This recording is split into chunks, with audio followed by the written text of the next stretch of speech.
जय हिंद दोस्तों। सेना में आपका स्वागत है। सेना यानी सैनिक एक नेशन एसेट्स और इन सेना में आपको स्वागत है। आज हम आए हैं इधर बात करने के लिए आप लोगों से कि मैथ्स की लेवल क्या होता है। जिन भाइयों को भी थोड़ा बहुत भी टेंशन रहता है दिमाग में कि मैथ्स यार बहुत टफ होता है, मैथ्स ये तो मुश्किल है, क्या मैथ करूं, हमें तो कुछ भी स्टार्टिंग से नहीं आ रहा है, थोड़ा बहुत कैलकुलेशन भी हम नहीं कर पाते। बट ऐसा नहीं है। आज हम इसी जो टेंशन थोड़ा बहुत है उसको दूर करने के लिए आए, ताकि आप लोगों को बिल्कुल टेंशन फ्री होकर हम मैदान में उतर सकते हैं और इस मैदान में उतरने के बाद हर जंग को फतेह कर सके। ओके। तो आज हम यही बात करेंगे कि जीरो से मैथ को किस लेवल पे हमें ले जाना है। Starting from zero. Zero plus one one. अब बोले कि भाई ये कोई मैथ हो रहा है, लेकिन ऐसे ही है। One plus one two, two plus one three. इस तरह से हम आगे बढ़ेंगे और बढ़ते बढ़ते बढ़ते बढ़ते हम इस तरह के जाएंगे कि सब कुछ आने लग जाएगा एक दिन। जैसे कि ये जो मैं एसएससी सीजीएल सीजीएल सीजीएल करके इतना हल्ला करते रहता हूँ, बैंकिंग सेक्टर हो या एसएससी का कोई भी एग्जाम्स, और खास करके अब सीजीएल की बात किया जा रहा है, तो ये सीजीएल यूपीएससी का जो है ना, उसके बाद ही सीजीएल का नंबर आता है। जो सेंट्रल गवर्नमेंट की जॉब में यूपीएससी के बाद ही सेंट्रल में सीजीएल का नंबर आता है। और इन सीजीएल की बात मैं कर रहा हूँ कि किस लेवल का, मतलब कितनी इजी इजी और आसान सा सबल सीजीएल में आता है। मैं बिल्कुल ये जो सीजीएल मेंस का जो एक क्वेश्चंस मैं लेके आऊंगा, मैं क्वेश्चन सॉल्व करने नहीं आया हूँ या आपको सिखाने के लिए भी नहीं आया हूँ। मैं जस्ट यही बताने के लिए आया हूँ कि कितनी इजी, मतलब देख के आंसर होने वाला क्वेश्चंस के लेवल रहता है। मेरे कहने का मतलब ये नहीं कि 30 क्वेश्चंस मेंस में रहता है और 30 के 30 ऐसे होगा, ऐसा नहीं है। बट 20, 18 टू 20 या 22 3 तक तो इस तरह का ही क्वेश्चन होता है। और आप 20 तक तो ऐसा ही होगा कि बिल्कुल देख के ही आंसर करेंगे। उसके बाद थोड़ा कैलकुलेटर की जरूरत होता है और आगे जाके दो चार क्वेश्चन आउट ऑफ 30 ऐसा रहता है जिसमें कैलकुलेशन की नीड है। बट हमें उतना तक जाना ही नहीं है। सही ना, इसी चीज को हम दिखाएंगे। और उसके बाद जो है railway, railway RRB NTPC, railway NTPC भी, इसमें भी अच्छे अच्छे पोस्ट होता है ना, लेवल 5 लेवल 4 टीटी, और भी अच्छे अच्छे पोस्ट होता है एनटीपीसी में। उस एनटीपीसी का भी क्वेश्चन मैं दिखाऊंगा, मैथ्स क्या किस लेवल का मैथ्स होता है, बिल्कुल आसान से लेवल से आता है। और उसको आपको दिखाऊंगा, करके दिखाऊंगा मैं। थोड़ा बहुत के देख के ही आंसर हो जाता है, ताकि आपको बिल्कुल घबराने मतलब कोई भी दिमाग में कुछ आए ना आए। ठीक है। अच्छा, अभी मैथ जो हम शुरू करेंगे, जिनको भी थोड़ा सा स्टार्टिंग से शुरू करना है, इस तरह से मैंने बोल रहा था, स्टार्टिंग मीन्स जैसा हमें टेबल आना चाहिए। टेबल 1 to 30 टेबल आना चाहिए। आप बोलोगे भाई टेबल कैसे, मुझे तो 12 भी नहीं आता है, या 12 का टेबल नहीं आता, 13 का टेबल्स नहीं आता, तो 30 तक कैसे करेंगे। याद करना मुसीबत हो जाता है। बिल्कुल सही बात है। आप बिल्कुल सही बोल रहे हैं या सही सोच रहे हैं कि इस टाइम पे इस उम्र में आके याद करना मुसीबत ही है। बट आपको याद नहीं करना है, आपको सिर्फ आपको टाइम इन्वेस्ट करना है। आप टाइम इन्वेस्ट करिए, एक चीज को आप लिखिए, कल उसको फिर दोबारा लिखिए, परसों फिर लिखिए, 2 महीने तक आप लिखते रहिए ना। क्या फर्क पड़ता है। एक खाता उठाओ और उसको काली करते जाओ, खाता उठाओ उसको काला करते जाओ, बस दैट्स इट।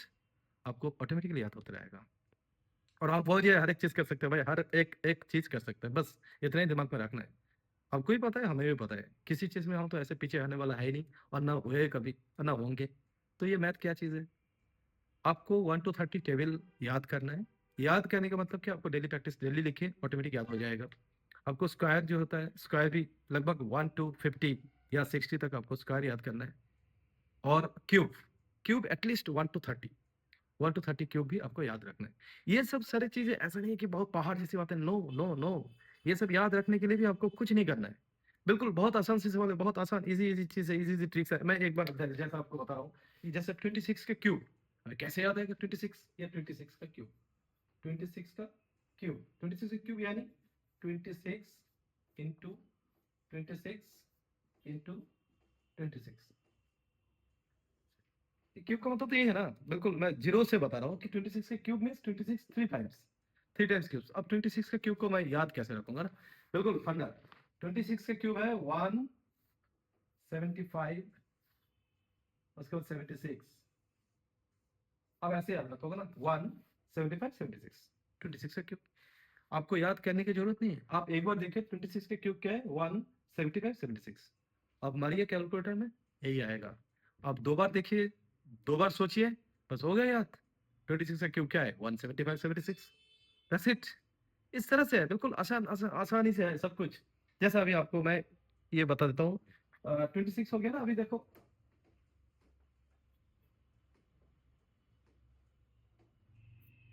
मैं 27 की बात होता हूँ। मैं ये आपको क्लास नहीं दे रहा हूँ, मैं जस्ट ये बताऊंगा आपको। इसके लिए एक अलग से वीडियो बनाऊंगा कि क्यूब आपको कैसे याद किया जाए।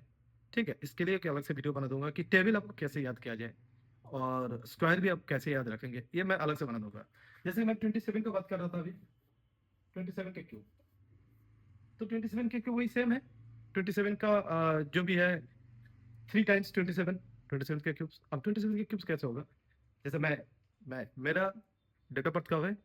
19th जून, 19th जून, यानी 19th जून 06, मेरा डेट ऑफ बर्थ है 19 जून। ठीक है, तो अगर हम इसको ये लिखेंगे, ये 19 जून को मेरा डेट ऑफ बर्थ है, मतलब ये डेट, ये मंथ है, और ईयर कब है मेरा? 83।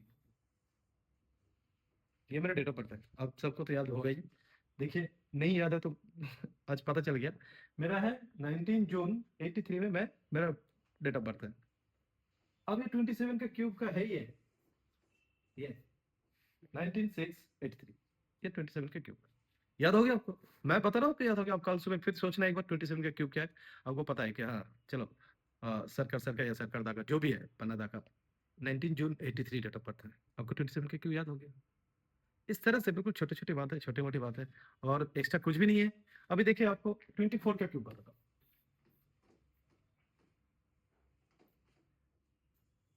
24 का क्यूब, अब बोलो 24 का क्यूब क्या है? 24 के क्यूब के 138, ये आपको याद रखना है। 138, ये आपको याद रखना है। बोलोगे ये कैसे याद रहेगा? याद रहेगा, याद हो चुका है आपको। आपके दिमाग के जो साफ कॉन्शियस माइंड है उसमें ऑलरेडी जा चुका है। 138 के बाद क्या है? 24, ये 24 का क्यूब है 130, 24, दैट्स इट। अब 25 का क्यूब क्या है फिर? 25, 25 का क्यूब क्या है? सेम ऐसे ही है, 156, इसको याद रखना है। उसके बाद क्या है? ये 25, 156, 25, 130, 24, 24 का क्यूब 130, 24, 25 का क्यूब 156, 25। अब बोलो 156 तो याद रहेगा नहीं? रहेगा, आपको रहेगा, आपको याद रहेगा। 138 आपको ऑलरेडी याद हो चुका है कि 24 का क्यूब 138, 24, यही है। छोटे मोटे थोड़ा सा एक दो ट्रिक्स है, इसको मैं बता दूंगा अगले एक वीडियो में मैं बना के आपको दे दूंगा। आप उस वीडियो को एक बार या दो बार देखिए, और उसके बाद 2-3 दिन कंटिन्यूसली एक एक बार करके लिखिए, पूरा याद हो जाएगा आपको। 30 तक क्यूब याद हो जाएगा आपको, 50-60 तक स्क्वायर याद हो जाएगा, और आपको टेबल भी याद करवा दूंगा मैं 30 तक। ये बहुत बहुत बहुत, इससे ज्यादा और कुछ भी नहीं चाहिए। अच्छा, एक चीज हम छूट रहे थे, ये जो परसेंटेज होता है, परसेंटेज क्वेश्चंस आते रहेंगे हमारे पास। परसेंटेज के क्वेश्चंस बहुत आते हैं, और ये परसेंटेज का जो क्वेश्चन आएगा ना, उसमें भी परसेंटेज का जो फ्रैक्शन होता है, ये फ्रैक्शन भी याद रखना बहुत जरूरी है। बिल्कुल टिक, इस तरह से देख के ही आंसर होना चाहिए। इस तरह से परसेंटेज फ्रैक्शन कहाँ तक? 1 to 50 परसेंटेज,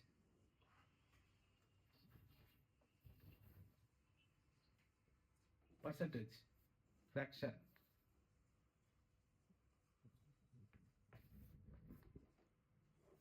फ्रैक्शन, ठीक है। कहाँ? 1 to 50 याद होना चाहिए, ये 1 to 50 याद होना चाहिए। बिल्कुल, जैसे कि ये अभी इसका भी थोड़ा सा एक मैं डेमो दे देता हूँ। डेमो मीन्स एक दो चीजें बता देता हूँ। ये भी एक वीडियो बना दूंगा मैं। ऐसा नहीं है कि ये सब मेरा बना हुआ है, नो, ऐसा नहीं है। हमने भी किसी से सीखा है, कई टीचरों से सीखा है हमने, काफी टीचर्स को हमने चेंज किया, ये देखा, इनसे ये, इनसे वो, उनसे वो, हर एक सर से कुछ ना कुछ, अलग अलग सरों की मेहरबानी है हमारे ऊपर, जिन लोगों से हमने सीख पाए। और आज हम चाहते हैं कि वही आप लोगों को भी साथ में लेके सब एक साथ सिविल में धावा हो जाए। ठीक है ना सर? यस। जैसे कि अभी ये फ्रैक्शन की बात कर रहा हूँ मैं, 1 to 50 फ्रैक्शन बिल्कुल याद होना चाहिए, बिल्कुल याद होना चाहिए, याद होना चाहिए। अभी जैसा 1/26, 1/26, इसका फ्रैक्शन क्या होगा? सेम 38.26। ये थोड़ा सा इसमें वेरिएशन है थोड़ा सा, बट ये चलेगा, इतना चलेगा, ये जस्ट याद रखने के लिए, ताकि तुरंत दिमाग में आ जाए। अब 1 तो इससे क्या है कि 38-26 कैसे याद रखना है? 26 तो 26 हो गया, ये 38 आ गया। अब 1/38 जो है, ये 26, 38। अब लो, आ गया ना आंसर। 38 तो हमारे पास है ही, ये 38, और 26 ये 26 है, 26 इसमें आ गया, 38 इसमें आ गया, हो गया फ्रैक्शन। ये भी, इसको भी बिल्कुल इस तरह से याद रखना पड़ेगा, ठीक है ना। हमें ऐसे ही अगर याद रखना शुरू करेंगे ना, तो याद रखने की जरूरत है, ऑटोमेटिक याद रह जाएगा। ये इस तरह से हम मैथ की तैयारी करेंगे, बिल्कुल जीरो से लेकर स्टार्ट होगा। अभी मैं थोड़ा सा दो मैथ्स का क्वेश्चंस दिखा देता हूँ कि किस तरह से होता है। इसमें एक जो सीजीएल में आया था ना, सीजीएल मेंस में, शायद 22 में सीजीएल मेंस में आया था, तो उसके एक क्वेश्चन करता हूँ। ये डिविडेशन रूल, डिवाइड, सीजीएल मेंस का क्वेश्चन है ये, सीजीएल मेंस 22 का ही ज्यादातर वो है, मैं भूल रहा हूँ थोड़ा सा, या 23 का है सीजीएल मेंस का। ओके, सीजीएल मेंस का क्वेश्चन है कि दी नंबर, ये ये एक नंबर है, ये नंबर है, दी नंबर, ये number 5769116 is divisible by which of the following number, 4, 5, 12 and 8। किस नंबर से ये पूरा नंबर डिविजिबल होगा। अब बोलेंगे सर इसको तो हम एक बार 4 से करेंगे, एक बार 5 से, एक बार 8 से, करके एक एक करके कर देंगे हम। बट ऐसा नहीं है, हमें इस तरह से करने से थोड़ा बहुत मुश्किल होगा। हमें देखना है और क्वेश्चन का आंसर करना है, इस लेवल पे करना है, ठीक है। अभी इस जगह पे क्या है, ये जो इसकी ना, जो डिवाइड का एक रूल्स होता है, हर एक डिजिट का होता है रूल्स, वो अलग अलग होता है। जैसे नाइन्स का होता है, नाइन से अगर हर एक चीज कट जा रहा है तो हो गया। जैसे 12 का होता है, 12 का क्या है, जिस नंबर को 3 into 4, मतलब 3 and 4 दोनों से जिस नंबर को कटेगा वो 12 से कट जाएगा। अभी हमने इसको क्या, इस नंबर को देखा कि ये जो लास्ट डिजिट है 6, ये तो 5 से कटेगा नहीं, बिल्कुल नहीं कटेगा ना। वैसे हम 5 को पहले देखेंगे नहीं, क्यों देखेंगे भाई, अपना तो ऑप्शन पहले ये वाला देखेंगे, 1 वाला, 2 वाला। अगर ठीक है चलो हमने देख भी लिया, 6 है, 5 से नहीं कटेगा, क्योंकि 5 से जो भी नंबर कटेगा ना उसके लिए 5 होना चाहिए या तो 0 होना चाहिए, तो 5 से नहीं कटेगा। अब हम अगर 4 में देखते हैं ना, 4 से, तो 4 का डिवीजन रूल है कि दो लास्ट 2 डिजिट्स अगर 4 से कट जाए, चाहे इसके पीछे कितना भी नंबर हो जाए, ओके, लास्ट 2 डिजिट अगर 4 से कट रहा है, दैट मीन्स वो नंबर 4 से कट जाएगा। जैसे ये नंबर 4 से कट रहा है, last 2 digit 16, 4 into 4 is equal to 16। तो ये लास्ट 2 डिजिट्स 4 से कट रहा है, 4 से कट रहा है, तो ये आंसर डायरेक्ट, ये आंसर बिल्कुल, इसमें सोचने की बात नहीं है। अब क्या है, कोई कोई बंदा ऐसे सोचे, अरे ऐसा थोड़ी होता है यार, नहीं नहीं, ये पूरा चेक करता हूँ, 12 से कट रहा है या नहीं, फिर 3 से, 4 से, फिर 5 से कट रहा है नहीं, फिर 8 से कट रहा है नहीं, नहीं नहीं कट रहा है, फिर ये 4 ही आंसर है। 2 मिनट बाद हमें पता चला हाँ ये कंफर्म है, 4 ही आंसर है। ऐसा नहीं है, हमने देखा 16 लास्ट 2 डिजिट्स 4 से जा रहा है, यस चलो आगे बढ़ो, 3 सेकेंड्स, 3 सेकेंड्स टाइम लेना है, या चलो 10 सेकेंड, 5 सेकेंड, दैट्स इट, इससे ज्यादा लेना ही नहीं है। हमने देखा 16 लास्ट 2 डिजिट 4 से जा रहा है, जा रहा है, तो इसके अलावा और कोई नंबर हो ही नहीं सकता भाई, चलो भागो, 4 से जा रहा है यानी बाकी से जाएगा नहीं, एक ही तो ऑप्शन होगा ना। ये है लेवल, सीजीएल मेंस की बात कर रहा हूँ मैं।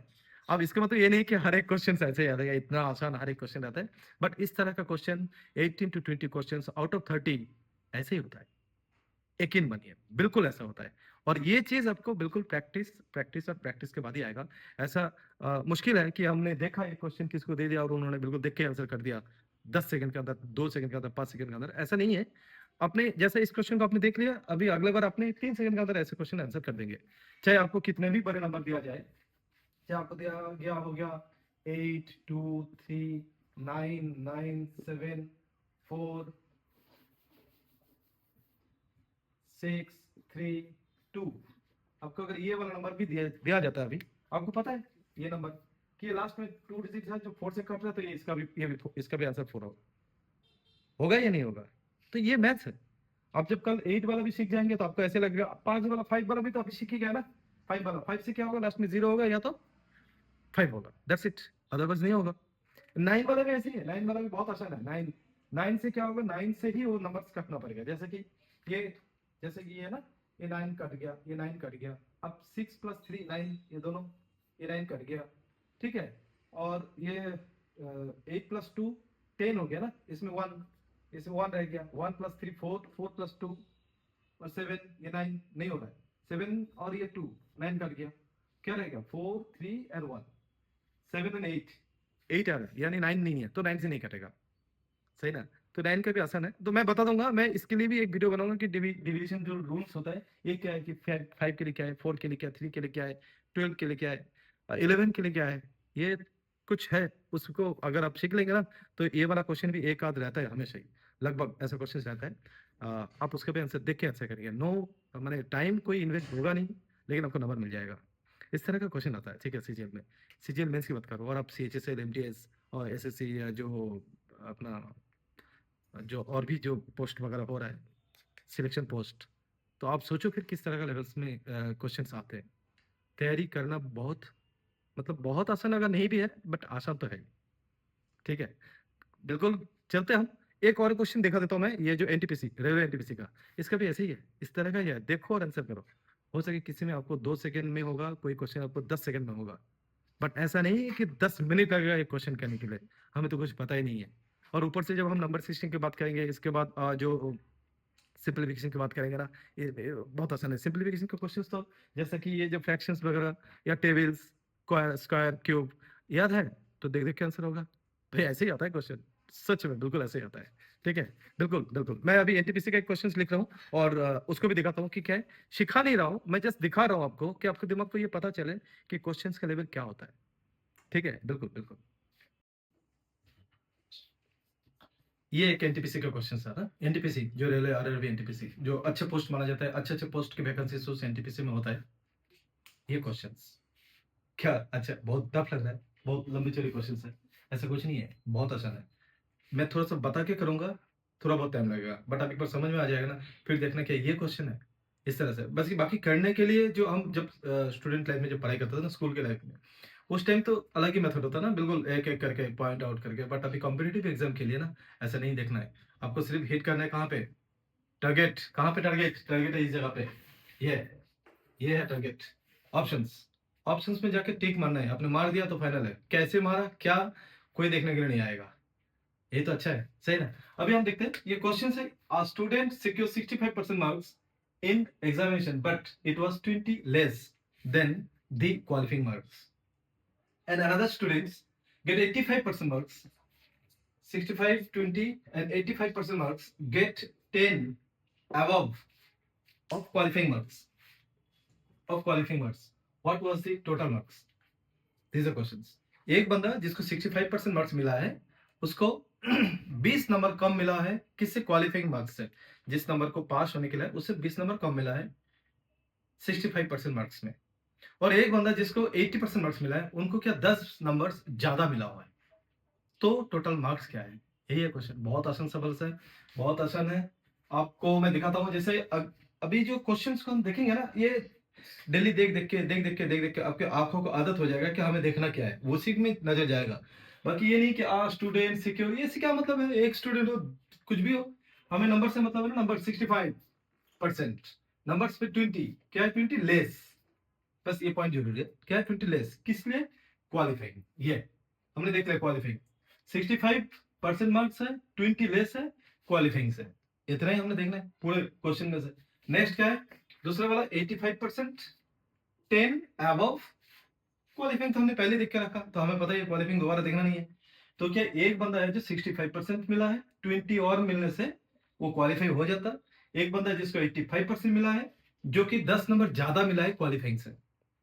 यही है, दो तरीके का क्वेश्चन होगा ये। इसमें जो बाकी स्टूडेंट, जो काफी स्टूडेंट्स है, उन लोग जो कहते हैं ना, वो उस तरीके से हम नहीं जा सकते क्वालिफाइंग करने के लिए। हमें कॉम्पिटेटिव एग्जाम को हमें अलग तरीका ही ढूंढना पड़ेगा ना, शॉर्ट से जल्द से जल्द देख देख के आंसर। इसलिए पूरे क्वेश्चन को पढ़ने भी नहीं है, हमने सिर्फ देखना 65, 20, 85 एंड 10, दैट्स इनफ। ओके, अभी जैसे मैं दिखाता हूँ ना, ये जैसे ये इस जगह पे मैं देख रहा हूँ, ये पास है, ये पास है, ये जो प्लेस है ये पास का है। तो एक स्टूडेंट जिसको 65% मार्क्स मिला है, इसको और कितना मिलने से पास कर जाता है ये, प्लस कितना मिलने से, 20 मिलने से, तो ये इस जगह पे आ जाता ना, ये वाला लोकेशन में आ जाता। 65% प्लस 20, मतलब ये जो डिस्टेंस है ये 20 है। ओके, 20 मिनट से इस जगह था। दूसरा स्टूडेंट क्या है, 10 ज्यादा है, 10, ये डन, 10 ज्यादा है, ज्यादा होके कहाँ है 80%। तो दैट मीन्स ये जो पोजीशन है, ये वाला 80% पोजीशन में है, और ये वाला जो पोजीशन है ये 65% है।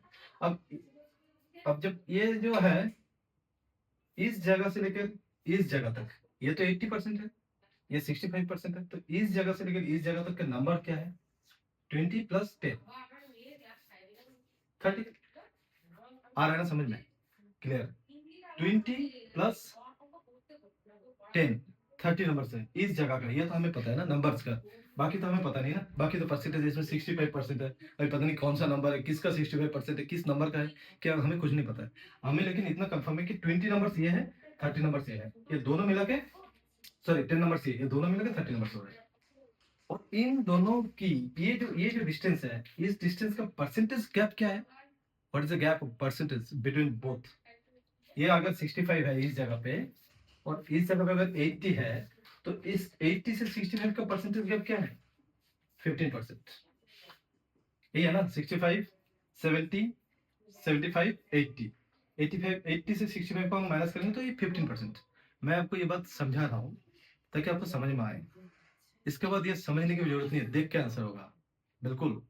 अगर ये 15% इन दोनों के बीच में गैप है 15%, जो कि नंबर्स में है 30, तो अगर 15% 30 है तो हो गया क्वेश्चन।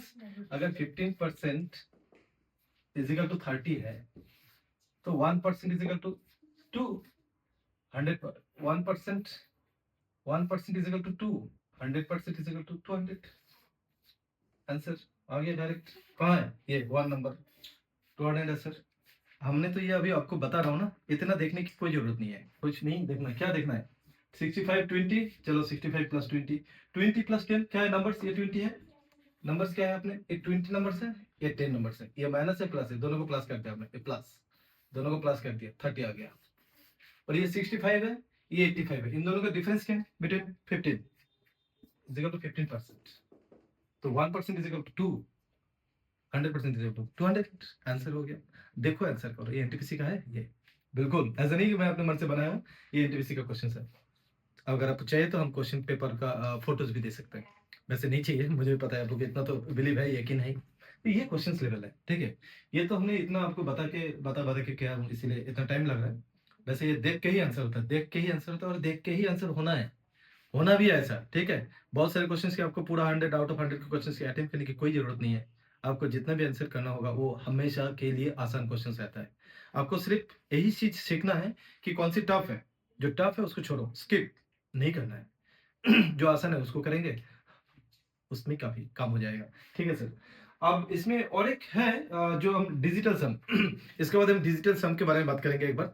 डिजिटल सम से भी ये देख के ही आंसर होगा। ये डिजिटल सम हम किस टाइम देखेंगे, जब इसका डिजिट सम है 200, यानी इसका डिजिट सम है 2, इसका 5, इसका 3 और इसका 4। अगर ऑप्शन में डिजिट सम अलग अलग है, सपोज इस जगह पे भी होता ये ऑप्शन और एक था ई हो जाता ऑप्शन, और उसमें होता 220, तो ये इसका भी डिजिट सम 2 + 2 = 4 हो जाता है। तो ये डिजिट सम सेम हो जाता है, तो क्वेश्चन में थोड़ा सा कंफ्यूजन हो जाता है, फिर उस ऑप्शन को हम फॉलो नहीं कर सकते डिजिटल सम को। बट अगर ये ऑप्शंस में ये वाला नहीं है, जैसे कि अपने पास 200 300 500 एंड 400 ऑप्शंस है, इसमें डिजिट सम अलग अलग है, इसका डिजिट 2 है, इसका 3 है, इसका 4 है, 5 है। तो इस तरह के क्वेश्चन को खेलने के लिए हम डिजिट सम का भी इस्तेमाल कर सकते हैं, ये और फास्ट हो जाएगा। देखो डिजिट सम लगाओ, आंसर डायरेक्ट, ठीक है।